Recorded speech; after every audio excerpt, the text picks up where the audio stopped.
¿Te ha pasado que un movimiento tan simple como levantarte de la cama, subir al auto o amarrarte los zapatos se convierte en una auténtica tortura que arruina todo tu día? Es desesperante e increíblemente frustrante vivir con ese dolor punzante en la espalda baja que viaja como una descarga eléctrica por toda tu pierna. Y peor aún, tener que soportar a las personas de nuestro alrededor que piensen que estás exagerando o que solo es un dolor pasajero, cuando en realidad es algo que llega a incomodar tanto hasta el punto de no poder sentarte a comer en paz. Pasar tus días con el miedo constante y la ansiedad de que la espalda se te quede atrofiada en cualquier momento o que los analgésicos que estés tomando ya no te hagan efecto. Pues bien, el día de hoy te voy a explicar con total claridad qué es lo que le está pasando exactamente a tu cuerpo y cómo puedes llegar a evitar que esto le pase a tus familiares o incluso aliviar el propio dolor que estás sintiendo.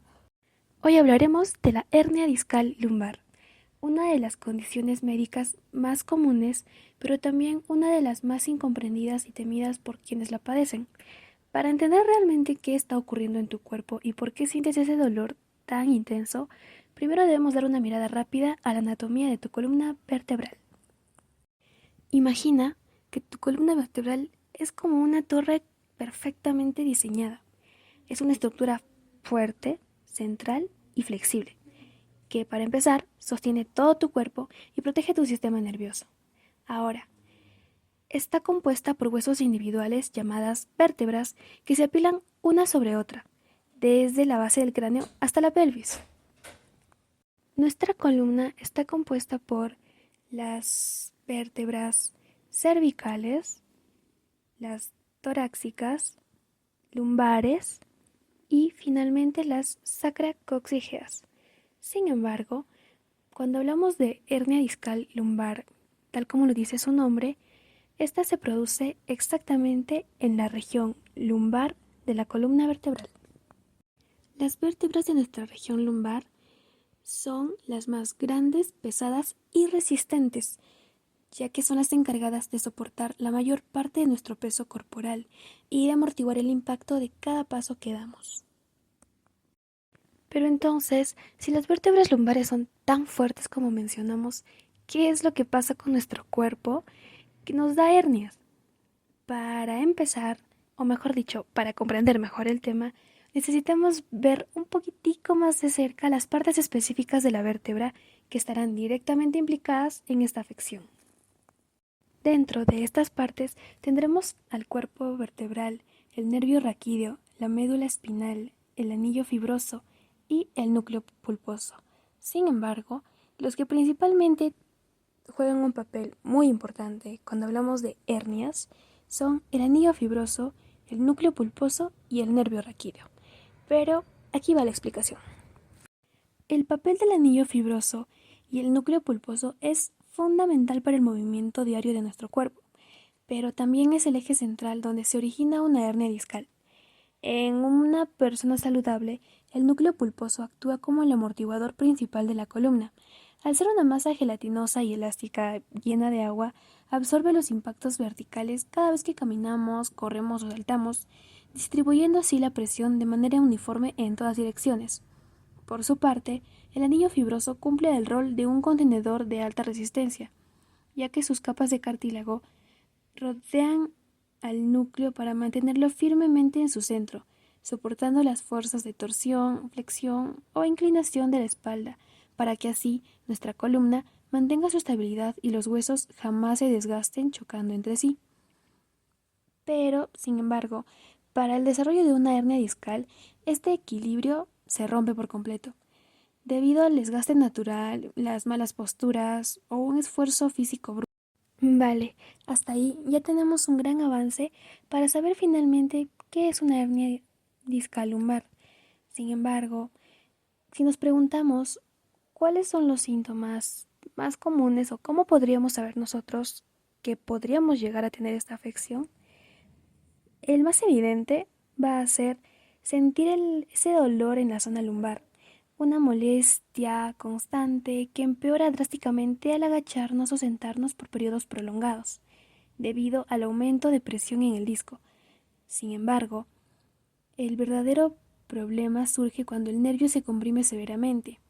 Este es un dolor agudo e irrádico que viaja desde el glúteo hasta la parte posterior baja del muslo y puede llegar incluso hasta el pie. Normalmente se suele interpretar como adormecimiento, hormigueo o incluso pérdida de la sensibilidad en la pierna afectada, debido a que la señal eléctrica del nervio se encuentra bloqueada por toda la presión que éste sufre gracias al núcleo pulposo.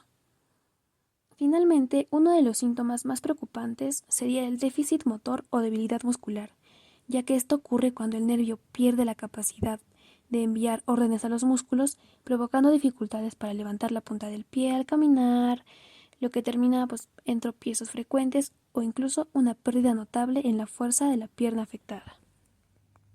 Entonces, ¿por qué se produce y cómo puedo evitarlo?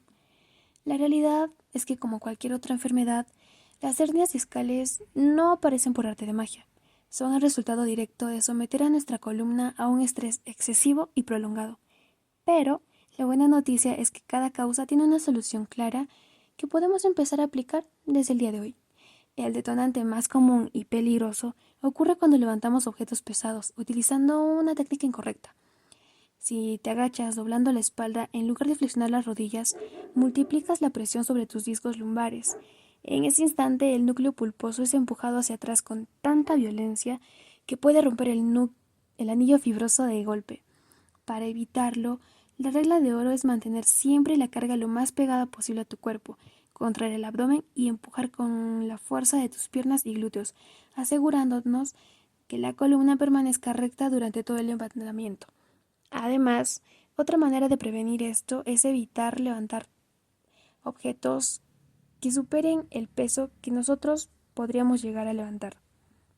A esto le podemos sumar el factor del desgaste natural o envejecimiento biológico, pues con el paso de los años los discos van perdiendo de forma natural su contenido de agua, volviéndose mucho más rígidos, deshidratados y propensos a agrietarse ante cualquier esfuerzo mínimo.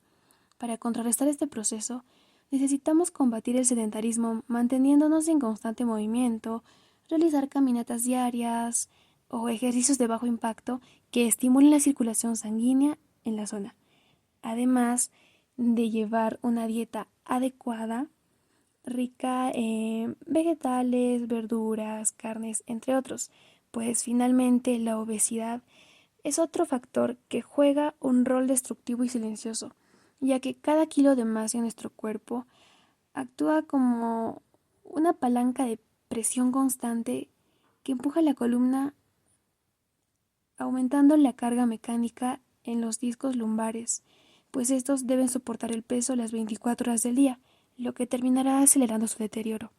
La recomendación más clara es adoptar un plan de alimentación balanceado que nos permita reducir el porcentaje de grasa corporal, quitándole así el exceso de peso a nuestra columna, reduciendo drásticamente la presión interna del disco, permitiendo así que nuestra zona lumbar respire y se recupere adecuadamente.